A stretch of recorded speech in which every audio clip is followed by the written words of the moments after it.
I will say again, thank you all for joining, and I hope everybody's staying safe. I'm Sharona, I do the international relations at Yesh Din. For those who are expecting to see my colleague Yael, she was a bit unwell today, so I'll be moderating her place. It's an honor to moderate with all of the amazing panelists here, people that I have the privilege of calling both colleagues and friends and who have a lot of insight to offer. Settler violence is a problem that some of you might have knowledge of, while others, some of the things might come as a bit of a shock. Either way, I do hope this will be informative and help you understand that how this violence is being used within the context of settlement expansion and occupation that we're all fighting. I'm going to allow the colleagues to quickly introduce themselves before we go into kind of some background information based on Yesh Din's monitoring and documentation. And then at the very end, we will have some time for questions, which can be submitted via chat.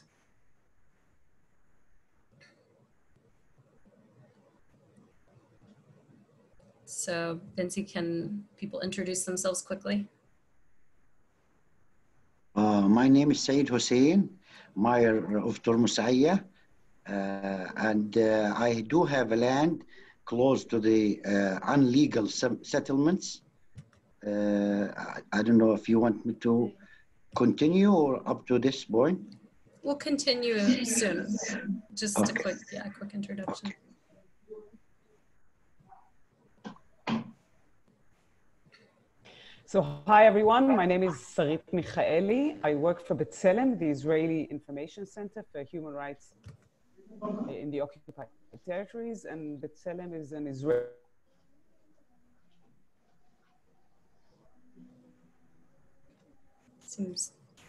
that it has to end. We don't see any future that is based on human rights and justice in this region without an immediate end to the occupation. And thank you all very much for joining us.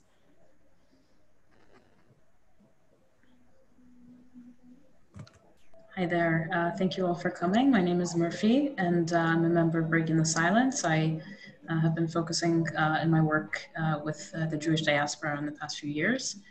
And I'll be speaking a little bit about my personal experience as a soldier in the Israeli civil administration, not far from Turmusayya, where Said is from, in the Nablus region. So thank you all once again. Okay.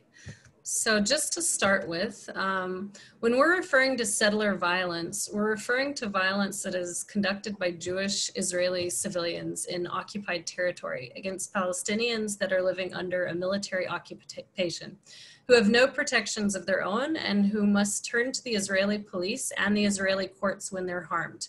Police that are usually found within Israeli settlements, possibly the very settlements that the perpetrators hail from. So I'm sure that you can imagine how that must feel for those who experience this violence. If you read the news from Israel, you may also have heard many terms tossed around: nationalistic crime, hate crimes, Jewish terror, or even a term that I personally hate, but is frequently used in Israeli discourse, so-called price tag attacks. The acts that constitute settler violence could entail property damage, physical violence, cutting or destroying of trees and other agricultural products, and harassing or chasing Palestinians off of their land, among a number of other things. Yesh Din has been documenting settler violence since 2005 and has monitored over 2,000 investigations into such acts mentioned. According to this monitoring, since 2005, over 91% of these investigations were closed without any indictment filed against a perpetrator. And between 2017 and 2019, only 4% of investigations resulted in any indictment. And over 77% of these investigations were closed in circumstances suggesting police failure. All of this indicates a culture of impunity among Israeli settlers, fueled by an Israeli government that fails to enforce the law on Israeli settlers, conveniently turning a blind eye to settler violence and instead rewarding the most violent settlers with further takeover of land, retroactive authorization of structures, and emboldening them with promises of annexation. If annexation passes, don't be fooled to think such violence will subside. If their land is not simply expropriated, many Palestinians will require permits to enter their land. Based on our experience with the system of coordination and our documentation during the olive harvests, a time when Palestinians do receive such permits, settlers often freely roam Palestinian land when they're not accessing it, destroying agriculture, and then when Palestinians do come to harvest, they attack the harvesters. In the last olive harvest, for instance, Yesh Din documented 28 such incidents during the few weeks that marked the harvest. And these were likely not all the cases that occurred. So I would like now to pass on to Said, who can explain as a Palestinian how this has affected him personally. Said actually is the mayor of the town of Turmusayya, which is located in an area that is very strategic to the Israeli government and is frequently targeted by settler violence, surrounded by some of the most violent illegal outposts, and which is also possibly at risk of being annexed. So Said.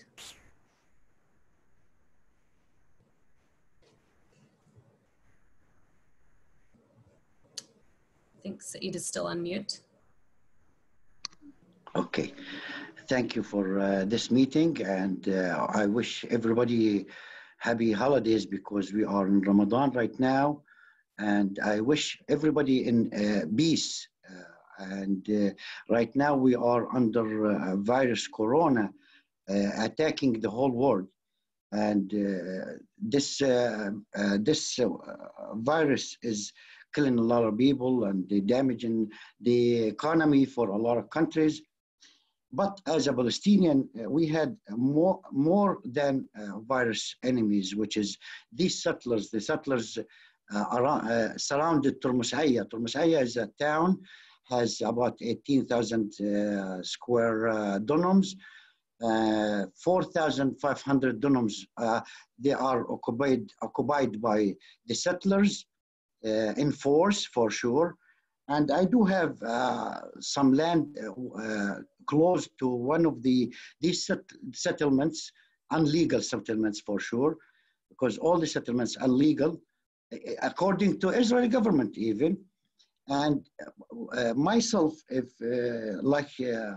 like you said, we do have 2 times a year we go to our land to collect our olive trees and to cultivate the land 4 days a year. In these 4 days, we have to take care of our land, we have to cultivate the land, we have to take care of our trees.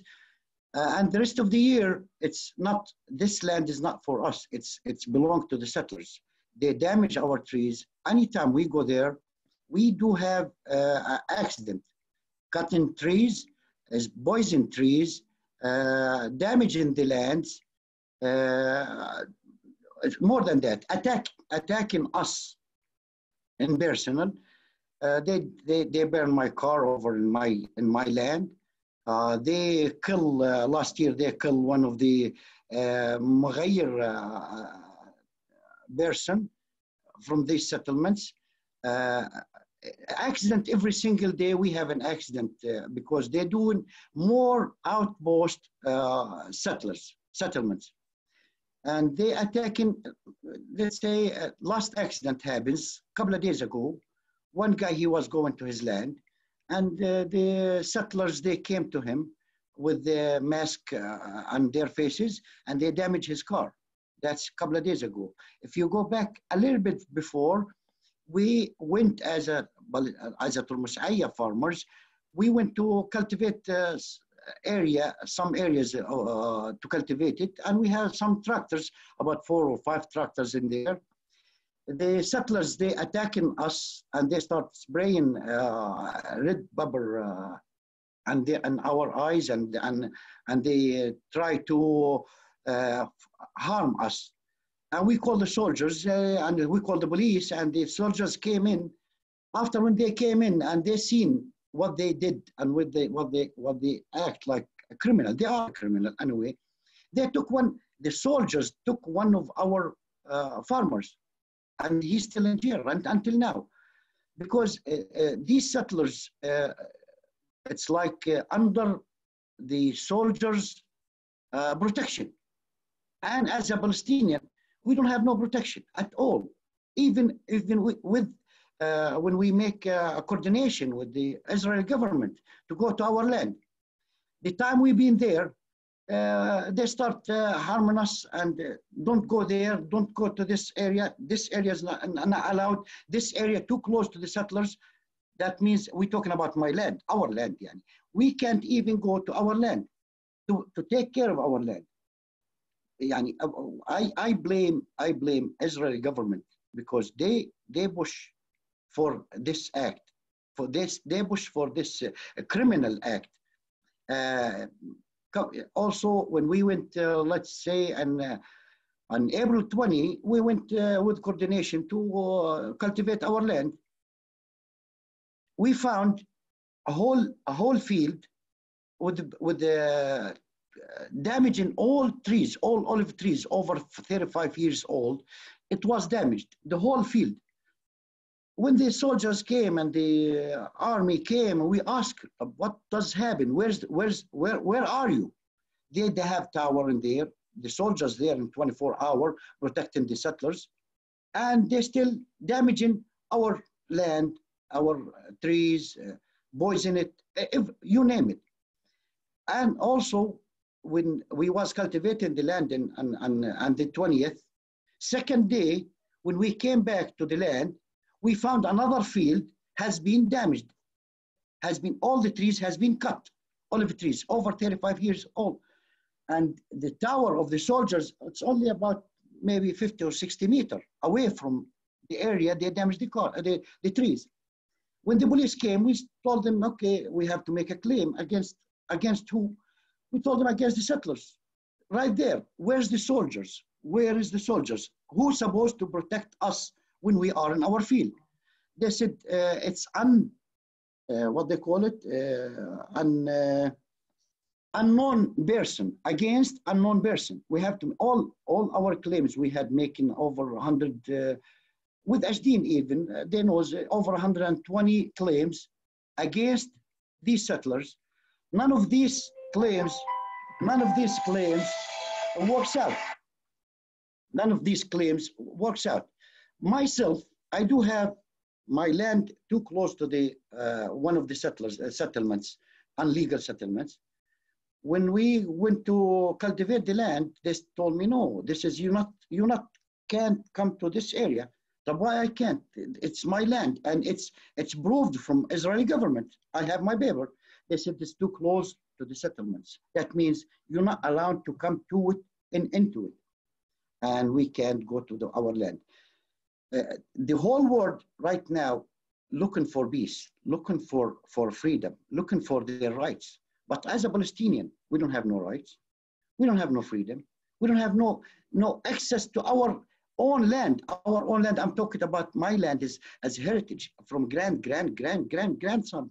And I have proof of papers to do it, so that the soldiers, even the policemen, okay, when we call the police, okay, why we can't go to my land? They said, no, this land is too close to the settlers, to the settlements. That means you're not allowed to come to it. What kind of law is this? You know, I'm asking myself, even in myself, that means later on, you know, we don't know what's going to happen in August or in July, I think. That means our house is not ours. That means they throw us out of our houses because of this area C, area B, area A. These areas, it's all Palestinian land. It's all owned by owners, and they know they had documentation for this land. But and all that, and we're looking for the people of Israeli people who have the human being rights to make a peace between us, between the whole lands, and to make two states. It's very easy. One time we had I was talking to one of these FBI was there. I told him it's very easy to make two states and to be in peace in the rest of our life and our kids, for our future. 67 and 48, it's very easy. But they don't believe in that. These settlements, these settlers, they come, they put one caravan in area and they control it. When we called the army, they said, oh, this is, you can't, we have to make a law, we have to go to the court to take them out and all that stuff.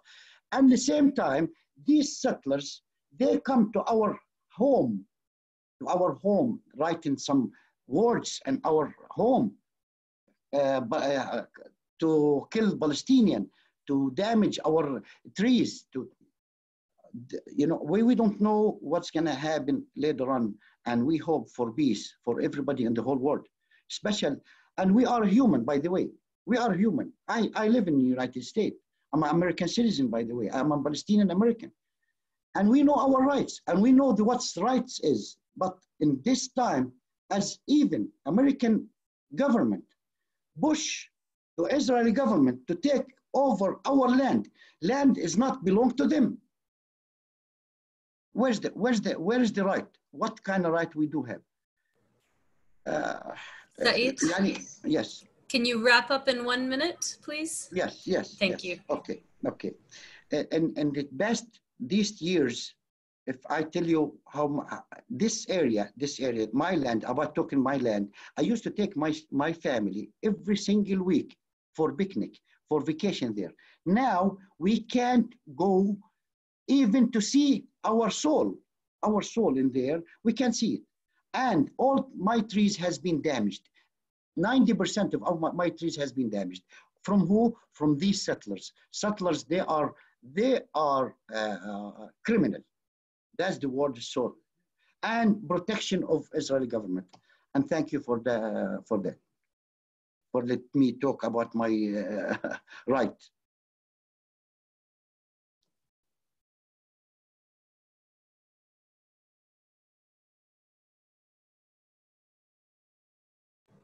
Thank you, Said.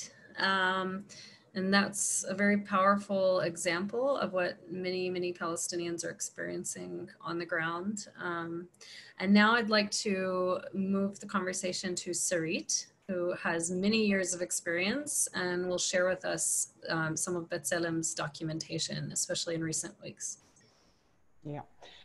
Hi, so thank you everyone, as I said again, for joining us. Thank you for participating in our webinar and for listening to this story and for acquainting yourself with the reality on the ground that Palestinians are having to face living under occupation. So basically, as Said described, the notion, this is not an individual story, this is not anything unusual, this is a systemic story, and these are the experiences of many Palestinians who live in villages primarily, in areas that are under the sphere of control of Israeli settlements and outposts. Supposedly, there is a distinction from the perspective of Israeli law, but under international law, let's remind everyone, all Israeli settlements are illegal.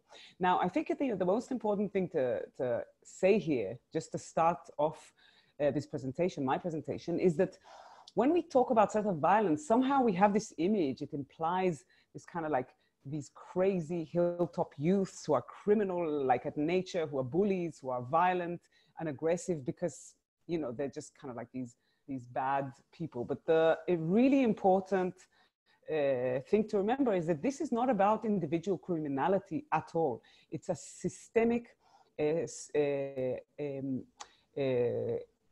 way, mechanism, strategy that is very well orchestrated and organized, and it has a very clear goal. The goal of settler violence is to take over more and more Palestinian land and expand settlements onto it. That's why B'Tselem, my organization, has stopped utilizing even this term settler violence, and we use the word settler violence backed by the state. It's state-backed. It promotes the state's goals, as I said, of land takeovers, and it's not about these individual settlers who are rampaging. They are the tool to achieve the objective, as I said. Now, Sharona described the picture of the lack of law enforcement that applies to settler violence, and Said himself also described hundreds of complaints that he issued to that he made to the Israeli police, he and his neighbors, for harm done for vandalizing their agricultural land, for physical attacks. And this is the picture throughout the West Bank. This is, again, important to remember. This is an issue that applies to many other areas throughout the West Bank. The Israeli security forces, who are theoretically meant to protect Palestinians, we know that this is simply not the case. They have no intention of protecting Palestinians. Completely shirk this obligation. And I also think it's important to remember that our assessment, our analysis of this reality needs to stem from this understanding, right? B'Tselem, my organization, stopped submitting complaints to the Israeli investigative bodies on this level because we reached the conclusion after many years, after about 25 years of doing this kind of work, documenting, fact-checking, and then submitting complaints to the relevant Israeli investigative bodies, we realized that this is simply not only not actually helpful in assisting these Palestinians and who are suffering from human rights abuses, it's actually counterproductive because it's legitimizing a system that is by definition based on denying Palestinians their rights. So we stopped submitting police complaints, but we continue to document these instances throughout the West Bank, and we do it primarily through video documentation. We have volunteers throughout the West Bank who are equipped with video cameras and some material that was filmed recently to really kind of like focus the conversation on how intense, how extreme this violence, this state-backed violence has become in recent weeks. And certainly we have identified, and I think Sharona would probably be able to speak also to Yesh Din's research on this. We have identified an increase, a massive increase, a spike in settler violence following the coronavirus crisis for many reasons, I think. And certainly there's also very good, strong examples of how this is happening literally under the watchful eye of Israeli soldiers who are present at the scene. And I think Merphie will be able to speak to what stops Israeli soldiers from actually, performing their duty of helping Palestinians and protecting them. So what I'd like to do now is share a couple of videos, as I said, that were filmed by our volunteers on the ground. Give me one. Right. Hang on a second. So, okay.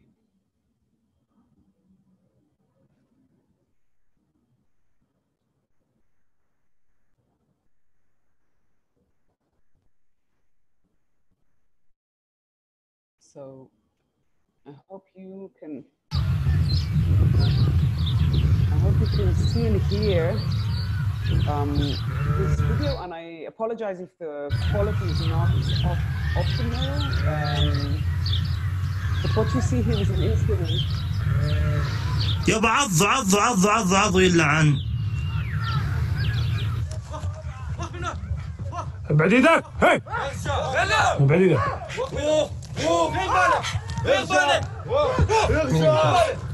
ارجع ارجع هنا ارجع ارجع ارجع تريد ماذا؟ ارجع تريد سلامتك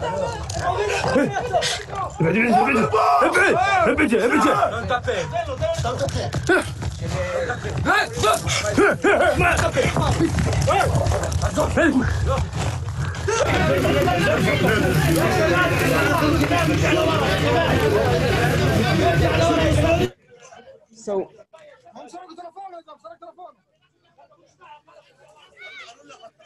So this is, excuse me one second. This is the first example of an incident that occurred a few weeks ago in the South Hebron Hills, in which settlers, you saw some of them were armed, threatening Palestinians, young Palestinians with handguns, setting a dog, an attack dog against Palestinians. This is a reality that has been afflicting visiting the residents of Twani, the small hamlet in the southern Hebron Hills, for many, many years, for over 20 years now. But recently it's become even more intense. Now, what I'd like to show you is one of the reasons why these settlers who are living in an outpost called Chavat Ma'on think they can get away with it. Well, they think they can get away with it because they can literally get away with all of this violence.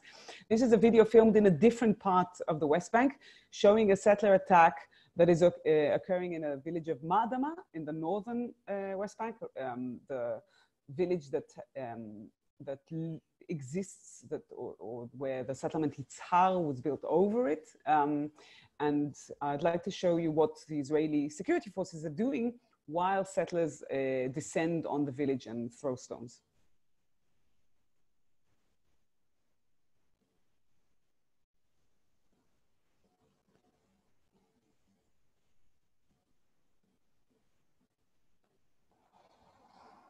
Again, apologies if the video quality is not optimal, but I can share links with all of these, for all of these videos. They're all available, of course, on B'Tselem's website.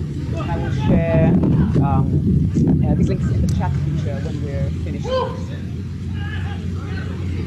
And what the noise you can hear in the background, it's soldiers firing tear gas canisters at Palestinians who have come out of their homes, out of their village to protect themselves after the settlers have attacked.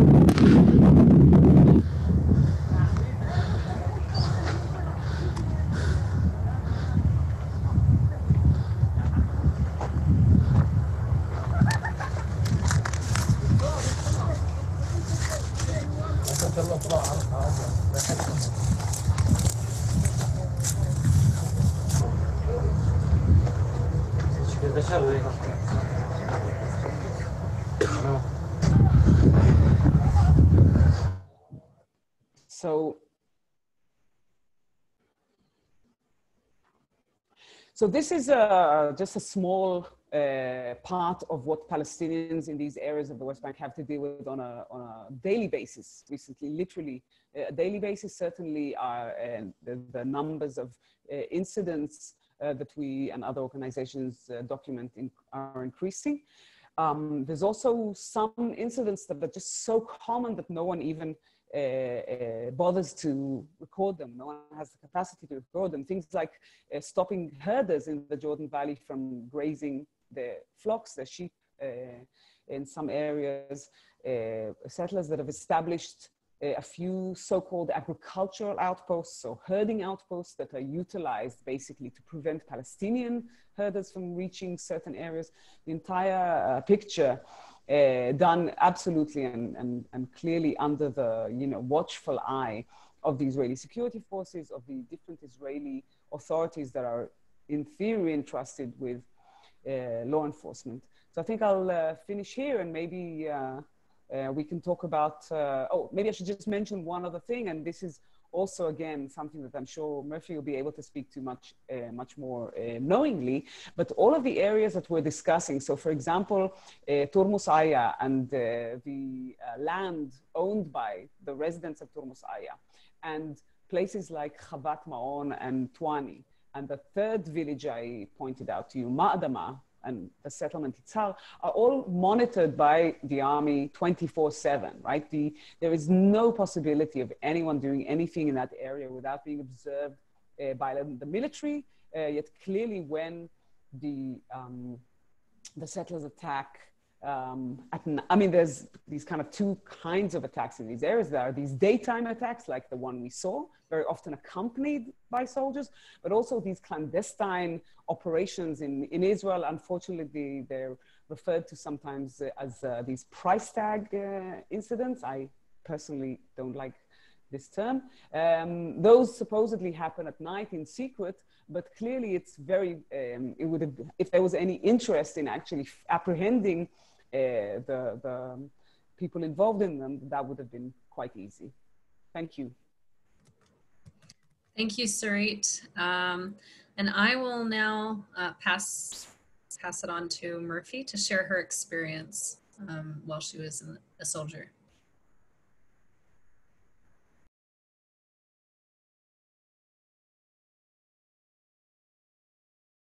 Great. Hi, everyone. Once again, thank you all for joining us. My name is Merphie, and I'm a member of Breaking the Silence. And I'll just say briefly that Breaking the Silence is a group, a movement of former soldiers who served in the occupied territories in the West Bank and the Gaza Strip as of 2000, when the Second Intifada broke out. And since then and until today, we have been documenting our own experiences as soldiers. Overall, about 1,200 soldiers that have given testimony about their experiences. And with a very simple goal, which is to first and foremost expose the reality of military occupation to the public and work towards ending it in Israeli society and with internationals as well. So I mentioned this briefly earlier, but I spent 2 years of my mandatory service in the area of Nablus, which is in the north of the West Bank, just a little bit north of Turmusayya that we were talking about. Nablus, like most of the Palestinian cities today, is practically completely surrounded by Israeli settlements, illegal outposts. I just want to make a clear distinction here because the two terms were used and perhaps some of you are not familiar. The difference is merely in how Israel sees the difference between the two. So all settlements are considered illegal under international law, but Israel makes a certain differentiation between legal and legitimate settlements and unauthorized outposts, which are sometimes those who will be perceived as those hilltop youth, as Sarit was saying. So it's kind of a false distinction, I think, that gives us the sense that there's something legal and legitimate, and then those who break the law, those who are the bad apples, and so on. But I spent 2 years of my military service between 2013 and 2015, right outside the city of Nablus, and I served in the civil administration, which is not a civilian body or entity. It's a military unit to all intents and purposes. It's essentially the government of the West Bank, but not a government that Palestinians can vote for and choose to be governed by. Soldiers and officers are those who are basically deciding for Palestinians on a daily basis where they can go, what they can build, what they can plant, and so many more things that are part of our daily life. That we don't really stop to think about, considering we live in democracies. My specific role was in the operations room of the civil administration. So dealing often with incidents that were referred to by Sarit and Said, like settler violence. Even though I knew somewhat what I was getting into, and I knew that this is a phenomenon in the West Bank, I didn't really understand the scope of it. And like Sarit was saying, how much this is a systemic issue and not an issue of, rotten apples or stray weeds or different kind of terms that are used in the Israeli context. And unfortunately, from a personal perspective, I'll say that one of the things that was most devastating for me was to see that not only that the violence occurs, because it is obviously horrible just as it is, but that often it takes place on Friday and Saturday on the Sabbath, which is for a religious observant Jew, which is actually how I grew up, is not something that one does. You don't use electricity, you don't use your cell phone, you definitely do not pick up a stone or a stick, even just as something that resembles labor, because the Sabbath is supposed to be a day of rest. And even on such a holy day for religious Jewish people, the ideology and the extremism and the racism is so powerful that there are many justifications in the settler mindset that basically give them the way to override one of the most basic and fundamental things about Jewish life. And that was very tragic, just from a personal perspective, growing up actually in the religious community and seeing how Jewish values are also one of the things that are exploited in this race for taking over Palestinian land. These are some of the incidents, the type of incidents were mentioned here earlier, but it can be a minor incident, so-called, beginning from throwing stones, which in most cases, but obviously sometimes they do physically harm, towards cars and Palestinians in which, on a Friday, if the vast majority of the settlers are religiously Orthodox, then they're not driving, so they can be sure that the only drivers on the road are Palestinian, but also more severe harming of property, cutting down olive trees. I specifically remember incidents of trashing a school in a village called Lubna Sharakia, and desecrating a mosque, and all sorts of things. And unfortunately, to say that a lot of these incidents did happen on the weekend, on the Sabbath.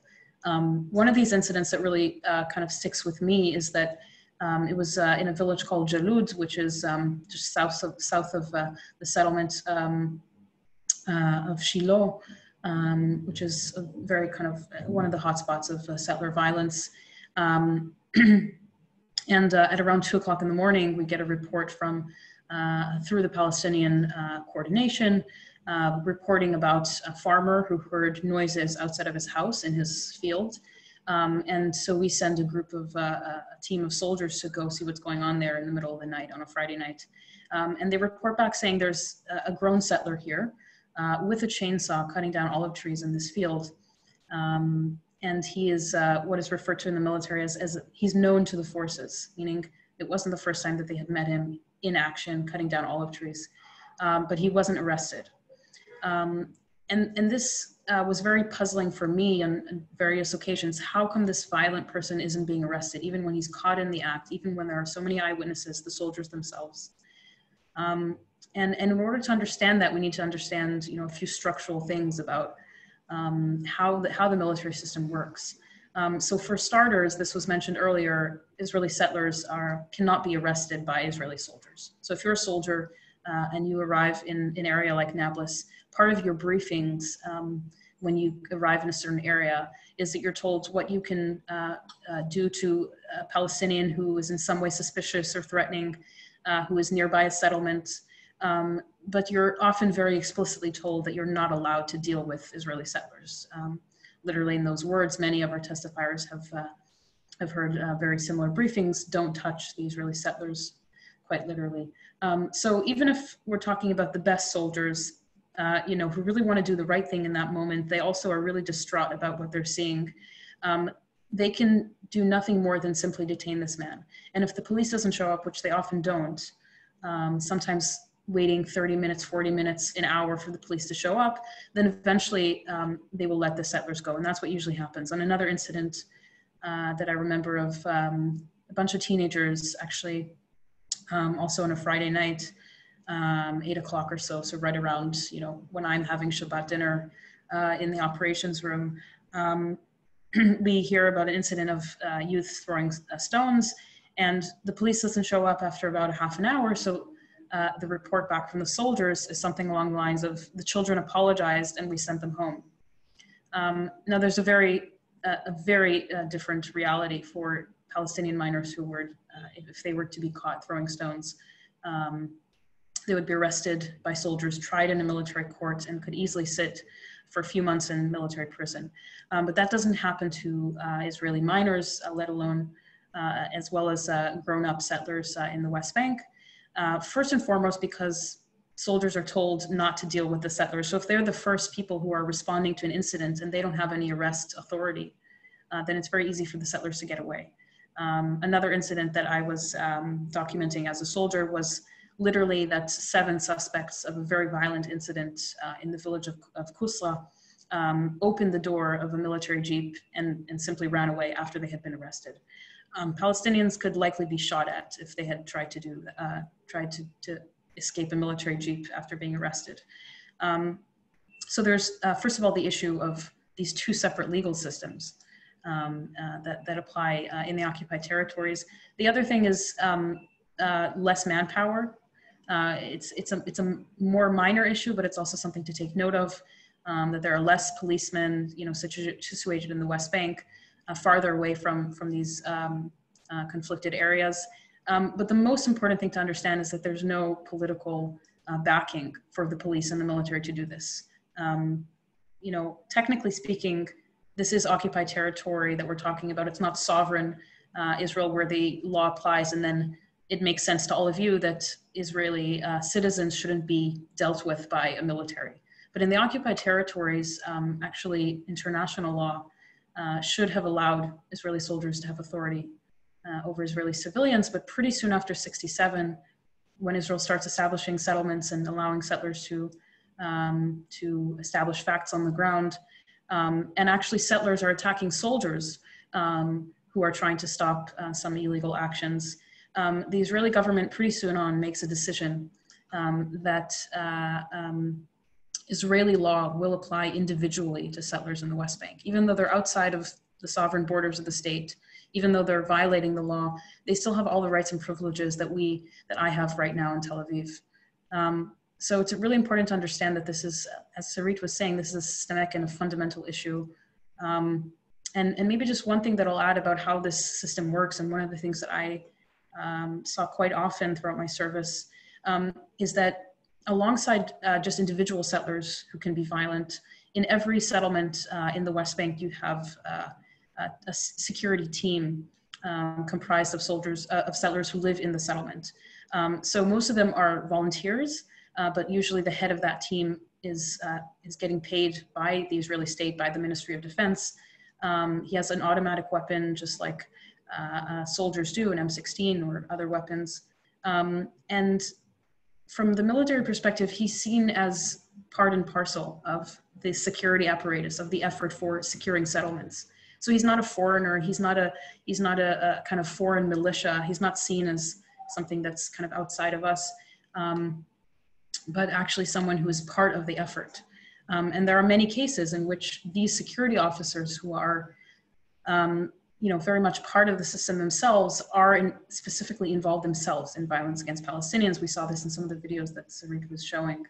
I remember one incident in which, in the village of Burin, right next to Madam actually, so there's Saturday afternoon, Palestinians report to us about an armed settler driving through agricultural fields. Now it's a Saturday afternoon, so again, if you're a religious observant Jew, you don't drive your car.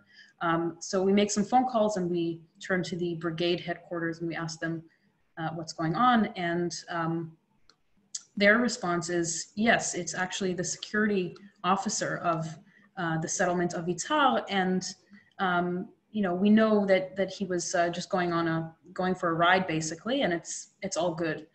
The Palestinians reported that he had driven through agricultural fields, ruining crops and actually threatening the villagers that they would burn down their village. This was after an incident that a military post had been set on fire by supposedly Palestinians. So it's important to understand that these security officers, which are themselves armed, are not perceived as somehow foreign or somehow criminals, but actually as part of the security apparatus.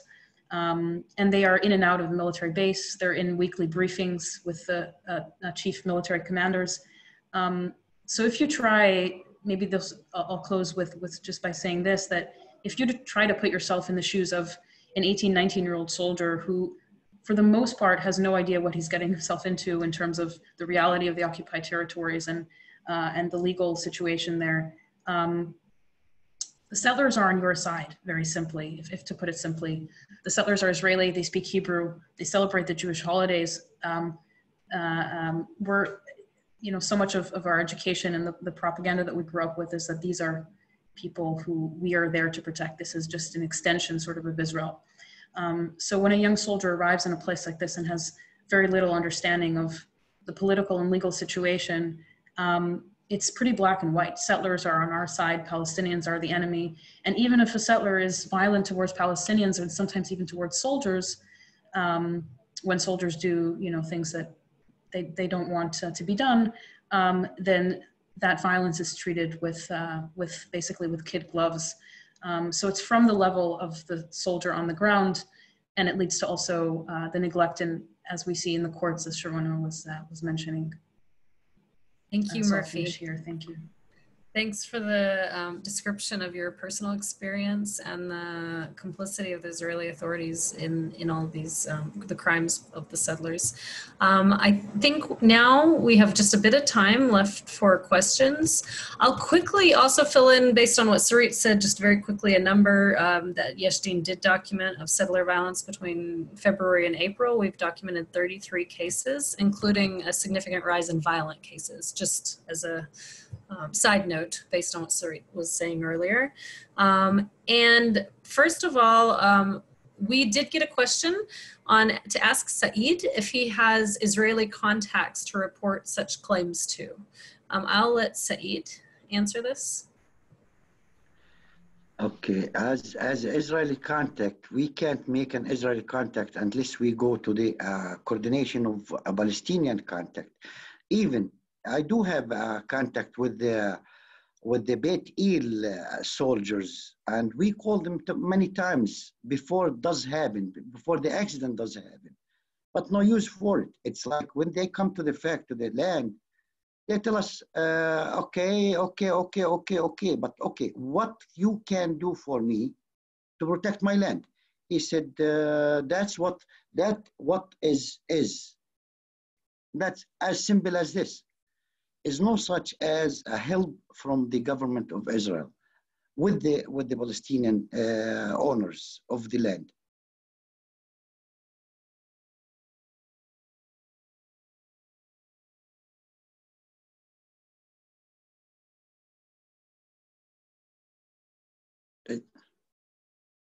Okay, thank you. Sorry, was on mute.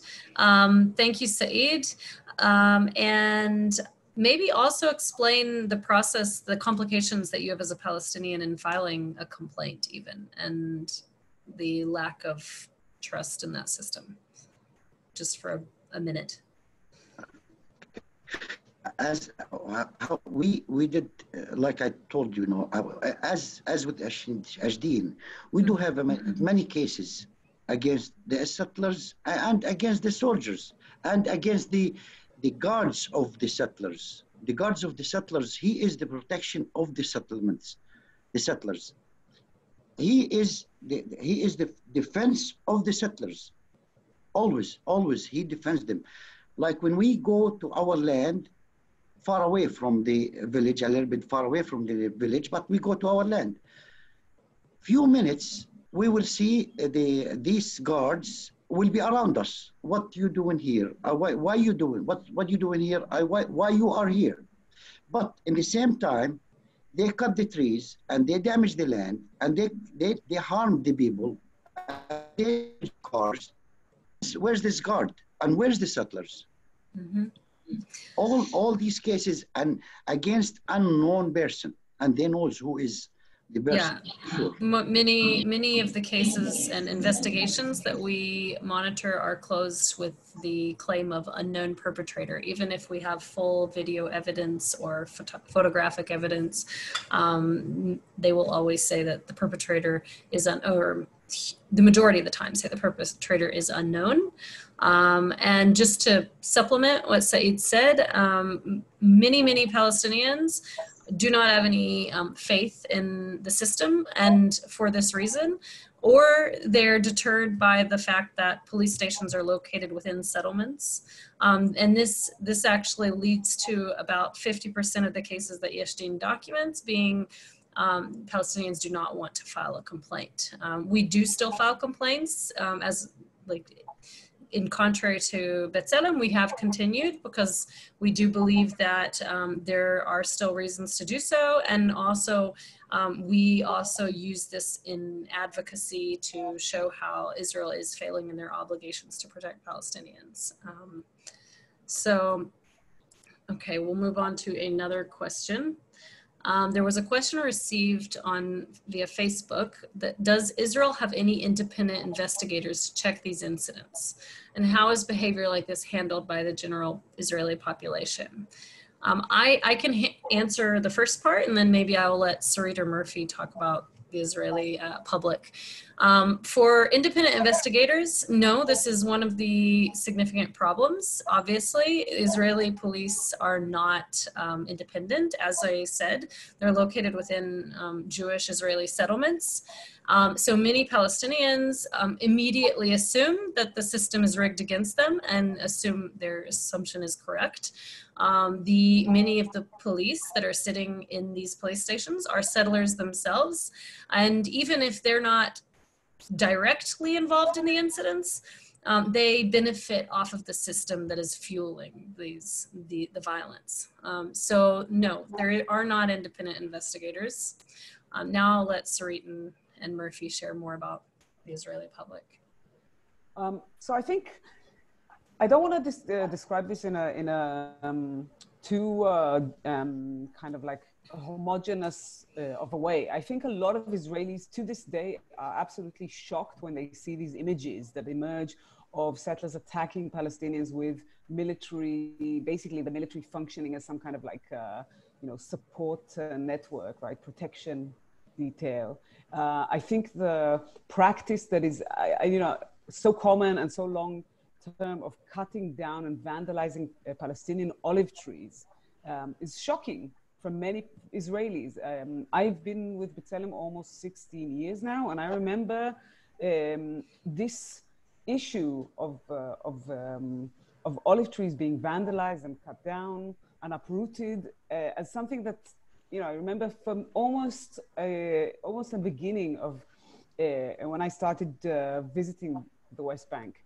The significance of an olive tree is just absolutely unbelievable for the Palestinian community, and as is, I think, for everyone, but certainly an olive tree that could be tens or hundreds, in some cases, of years old. And I think a lot of people are absolutely shocked and not even willing to admit, to consider that this was done by Israelis with the purpose of removing Palestinians from their land through this practice, right? And when we started at B'Tselem to bring video footage, actually showing this in action, right? Showing settlers cutting down olive trees or burning them. I personally filmed settlers setting fire to an olive grove a few years ago on a Saturday, by the way. I think people were absolutely stunned, but of course there are also a lot of these voices that say, well, it's all doctored, it's all made up, there's always this kind of like denial. But I think generally people in Israeli society, in mainstream Israeli society, are not particularly supportive of it. The problem is that they don't do anything in order to stop this practice, right? People could be a little bit shocked or even very shocked at home, but as long as there's no political interest in resolving this issue, clearly it's going to continue. Now, as I said earlier, and maybe I should explain also the dynamic. The point is, the point behind all of this violence is to deter Palestinians from entering certain areas. It's to create total no-go zones for Palestinians in vast parts of the West Bank. And then, of course, slowly, settlers take them over throughout, if we're talking about Turmusayya, so the settlement of Shiloh and all of its many outposts that control the land north of Turmusayya has established its own olive groves, its own, some people, they have wine vineyards, they produce olive oil that is sold on the Israeli market. And in fact, this year, even the Ministry of Defense bought olive oil from Meshek Achia, an olive press that is based on stolen land, literally stolen land. So this is the kind of dynamic you see. And in many villages throughout the West Bank, there are long-term, we're talking about 20, 30, 25 years long traditions or fears or traumas of people when they tried to enter these areas and were attacked. So this is kind of like a very slow and incremental process, but the net result is that people are simply no longer accessing these areas. They can't reach them. Even when they try and reach them, there's no point in really getting there anymore, because all of the olive trees have been vandalized so badly that they don't even have any more crops. So there's no point. So this is kind of like a very, very, a massive way and a little bit invisible way of taking over land. And Israelis who might be shocked by the images of olive trees being cut are not taking action to stop the process that the occupation is inflicting on these Palestinian landowners. Thank you, Sarit. I think I'll move on to another question, but I think this one actually, Merphie, would be great to answer also. There was a question also through Facebook that wants to know if we come under a lot of, if all of our organizations come under a lot of pressure from the Israeli government. So I think maybe Merphie and Sarit can also answer this. I'm sure all three of us definitely can. But yes, unfortunately. I just want to, if that's okay, just to touch on a few things that Sarit mentioned that I kind of was looking over and I think are important to mention. That first of all, settlements by default are no-go zones for Palestinians. And another thing is, especially in the Nablus area, but you have this in most other settlements in the West Bank, in addition to the area of the settlement itself, you'll have an extra parameter of 100, sometimes even 200 meters, which are other no-go zones for Palestinians, but unofficial ones. Even according to Israeli law, there isn't actually a military order that that makes this legal. So in my area, from my experience in Nablus, it was called red lines. It was just sort of not a physical barrier or border that Palestinians can see, but the soldiers know where that border crosses because it's on the military maps. So just this kind of relates to the olive harvest, which I think is really critical. In one of the olive harvest seasons in 2013, there were Palestinians from the village of Awarta who were coming to harvest their land nearby the settlement of Itamar. Now their land is documented every olive harvest season. They have to coordinate entering their own land. So to get escort of the military because of settler violence, even though it's sort of unspoken, everyone sort of knows that that's the reason that they need the military escort. And there was even a high court case that forces the military to escort those farmers and to protect them into their lands. So one day they went into their lands and did the olive harvest smoothly. The next day, settlers are there and start asking the soldiers what's going on, what are these Palestinians doing here? And the young soldiers who are not really given the proper information about who these farmers are and their rights, just kind of go along and agree to the settlers' demands to kick these Palestinians off their land. It takes about an hour until we get the report once people are back home and they have lost the day of harvest to tell us what had happened. And the response from the high-ranking military officer who's commanding the region is that the olive harvest was inside the red lines, meaning they had crossed this abstract red line, even though it's their own private land. So even from within the military system, you sometimes have a situation where one day one rule is what is, the guiding principle, the Supreme Court order in that case, and the next day it's really just up to the military commander to say something like it's too close to the settlement and it's dangerous. But maybe the next day it won't be dangerous again.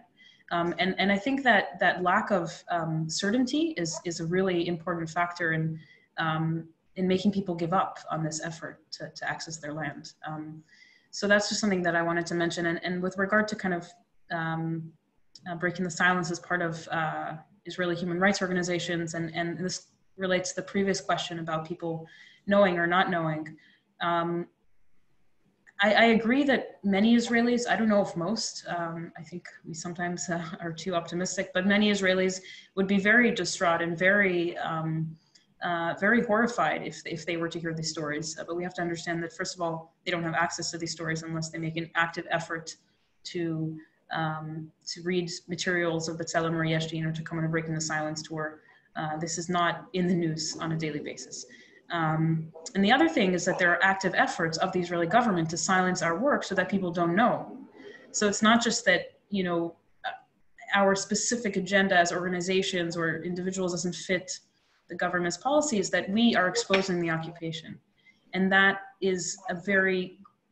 a really critical issue for these past governments that have made the occupation their primary goal and their primary policy. So if we don't talk about the occupation, Israelis won't know. And that helps to maintain the silence that is really a disease in Israeli society.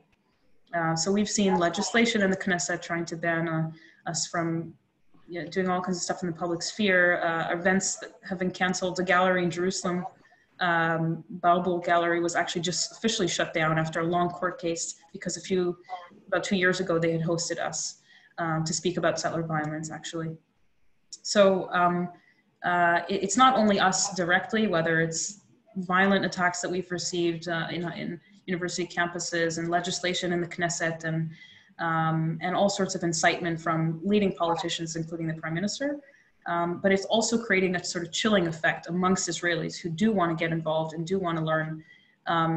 They want nothing to do with breaking the silence or B'Tselem because they're so afraid of also receiving that kind of backlash. So whether it's teachers who are fearful of inviting us to speak to their students because they might get fired, public, galleries and places that that could be threatened with shutting down. So it's a variety of different means that are creating a sort of second level chilling effect that people are afraid to be affiliated with those who are against the occupation. Sarit, do you want to add anything on that note also?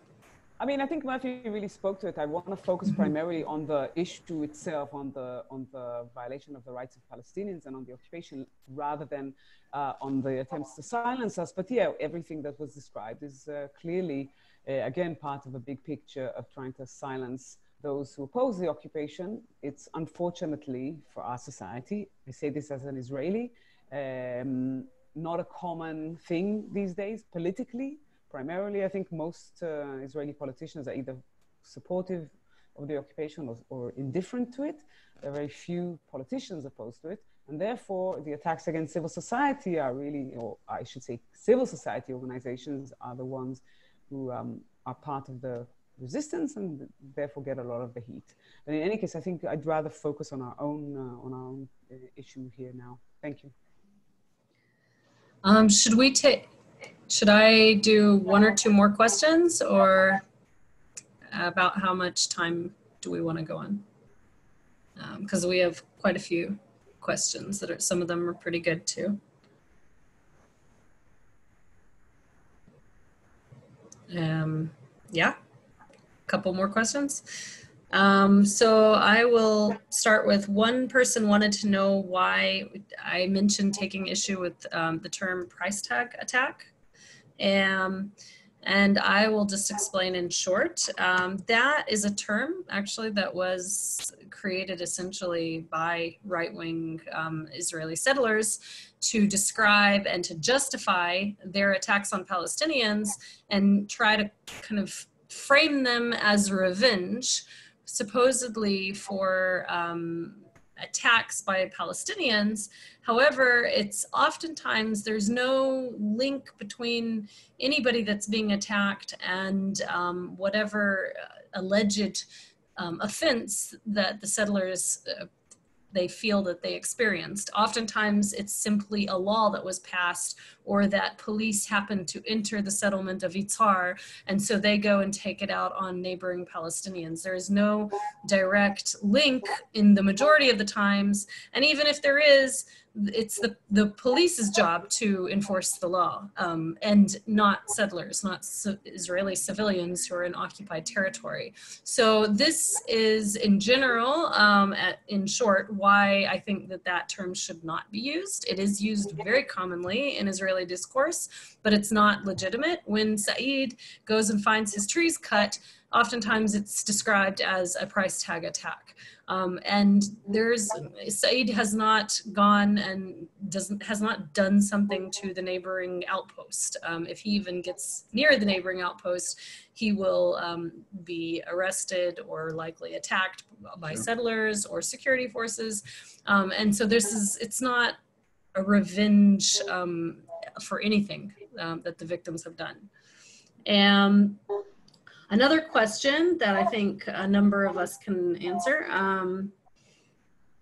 what can individuals in the area do to help those who currently live abroad to give rise to public awareness and help the international community act to change things for the better?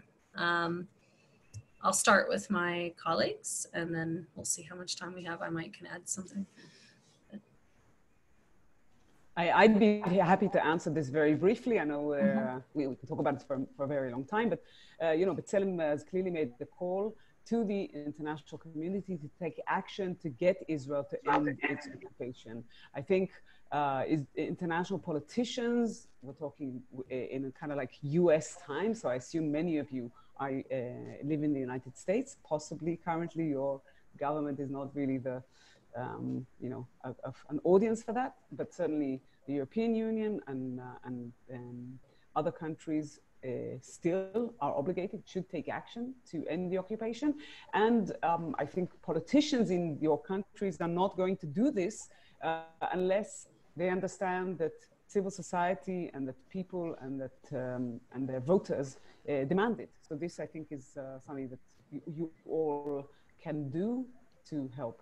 Thank you. Merphie, do you want to add anything, or?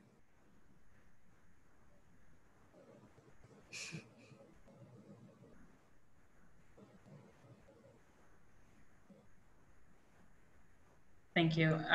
Yeah, I'll just add briefly. I mean, it's something that I've been doing in my work in Breaking the Silence, and something that we've been focusing on for many years.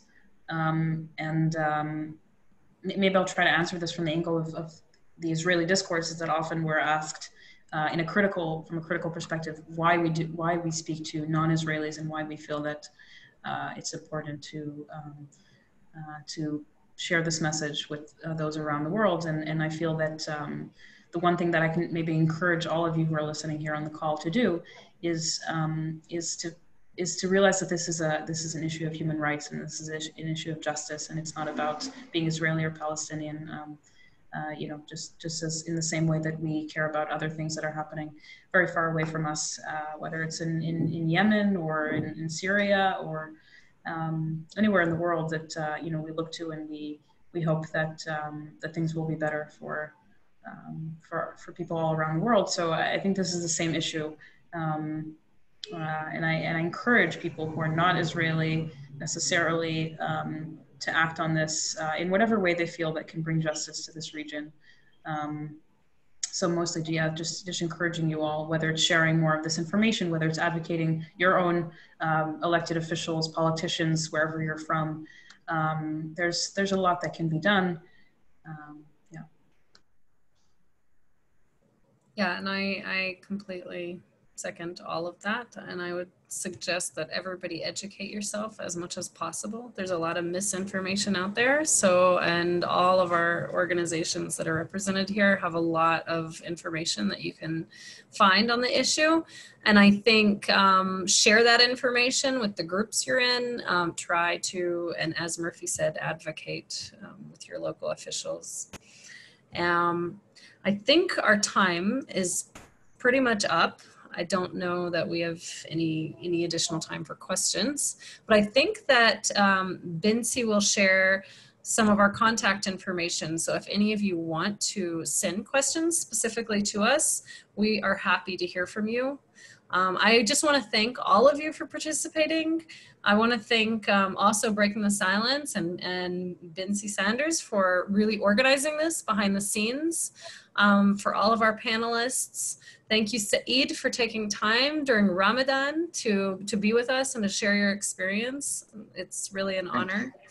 And thank you to everyone who participated and listened to all of us. So thank you. Thank you. Have a good night.